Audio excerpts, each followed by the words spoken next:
Bonjour à tous, aujourd'hui j'avais envie de vous présenter un couteau industriel pour une fois. Donc on est sur un couteau de la marque Boker Plus sur un design de Raphaël Durand. Donc c'est basé sur son modèle qui s'appelle le Frelon. Raphaël Durand, c'est un coutelier français qui a un succès énorme. Vous le connaissez sans doute déjà si vous regardez, si vous êtes abonné à ma chaîne. Mais si vous connaissez pas, un coutelier français qui a beaucoup de succès et qui vend tout sur les salons extrêmement rapidement. En quelques minutes, il a plus rien à vendre. Du coup, moi perso, j'ai jamais vu un de ces couteaux dispo sur une table. Faut dire aussi que moi, en général, je vais sur les salons en mode cool pour passer un bon moment. J'ai pas envie de me stresser à devoir aller acheter rapidement un couteau chez un tel ou un tel. Donc voilà. Donc moi perso, j'ai jamais eu de couteau de Raphaël Durand. Donc très content de pouvoir avoir ce petit Boker. Ça donne un petit peu voilà le feeling Raphaël Durand à prix vraiment intéressant. Là on est sur un prix de 95 € environ, ça va dépendre un petit peu d'où vous l'achetez. On est sur un mécanisme à pompe arrière. Et franchement, au niveau de plein de petits détails, on reconnaît vraiment la touche Raphaël Durand. Je sais même pas trop par quoi commencer. Bon, déjà le design, voilà, c'est son design, on est clair. Là, au niveau de la pompe arrière, par exemple, un truc que fait souvent Raphaël Durand, c'est ce petit, ces petites cannelures là, qui permettent vraiment d'accrocher le doigt pour appuyer sur le bouton. Au niveau de la fluidité, voilà, on est sur quelque chose dans l'idée des couteaux de Raphaël Durand. Au niveau du bouton aussi, on voit qu'il est légèrement biseauté sur les côtés, ce qui fait quelque chose de très intéressant en termes de design. On voit à l'intérieur que les platines ont été évidées dans l'idée qu'en fait ça ne frotte pas sur le ricasso. Alors d'ailleurs j'en profite pour vous dire, j'ai des commentaires qui me demandent de faire une vidéo sur tous les termes techniques liés au couteau, ricasso, émouture, etc. Il y a plein de gens qui ne savent pas forcément ce que c'est. Et du coup n'hésitez pas à mettre dans les commentaires s'il y a des termes dont vous voulez que je parle et que j'explique. Ce sera avec grand plaisir parce que je vais préparer cette vidéo bientôt. Voilà. On revient au couteau. Donc on est sur une lame en acier VG10. Le manche, on est sur du G10 avec des platines noires et des platines en G10 orange. Les dimensions, on est sur une lame de 8 cm pour un total de 19 cm et un poids de 110 grammes. On a une émouture qui a l'air d'être une émouture plate, très légèrement creuse, c'est possible, avec un petit contre-tranchant très joli juste là sur le dessus.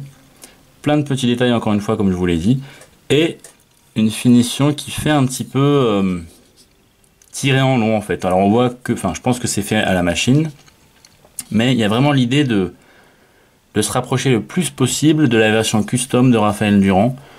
Et voilà, on a même cette finition un petit peu tirée en long qui donne cette idée-là, c'est très joli. Là, on a le logo de Raphaël Durand. Autre détail qui est vraiment sympa et encore une fois fidèle au design de Raphaël Durand, c'est que là, on a un petit rivet qui va venir en buter contre la lame, ce qui fait qu'on peut claquer la lame absolument sans problème, sans avoir peur que la lame vienne taper contre l'intérieur du couteau. Voilà, vraiment cool. En termes de fluidité, c'est vraiment sympa. Alors, maintenant, juste quelques petits trucs. Niveau fluidité d'ailleurs. Alors, c'est très souple, hein, le ressort est très souple. Mais écoutez. On sent que ça frotte un petit peu. Alors, moi, j'ai rajouté un petit peu d'huile, je pensais que c'était ça. Mais en fait, je pense que c'est parce que les platines sont en G10. Donc, le G10 contre l'acier, ça fait un petit peu de friction. Et un petit bruit de frottement quand on ouvre et qu'on le ferme. On le sent aussi légèrement. Voilà, petit détail. Du coup, ça me fait dire que j'aurais bien aimé avoir, en tout cas au moins que ce couteau soit dispo avec des platines en acier. D'une, ça aurait été encore plus fidèle au modèle original. Même si je sais que c'est à la mode l'orange comme ça, je pense que esthétiquement j'aurais préféré aussi. Ça aurait donné un côté un peu plus qualitatif et il y aurait eu un peu moins de friction comme ça avec la lame. Mais bon, petit détail, peut-être quelque chose qu'ils proposeront dans le futur, on verra.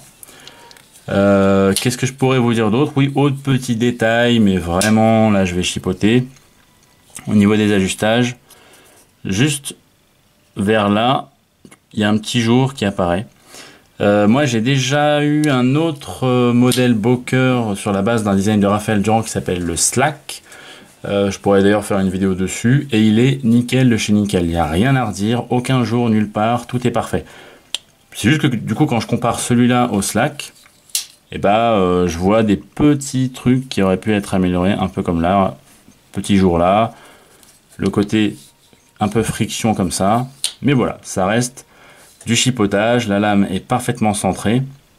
D'ailleurs, je ne vous ai même pas montré la boîte.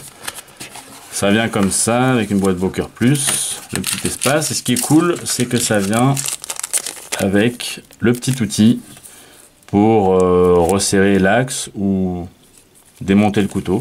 D'ailleurs, ça pourrait être sympa de... Tiens, j'aimerais bien démonter le couteau. Dites-moi en commentaire si ça vous intéresserait de faire une vidéo démontage du couteau pour voir un petit peu comment c'est foutu à l'intérieur. Ouais, je pense que je vais faire ça, ça devrait être pas mal.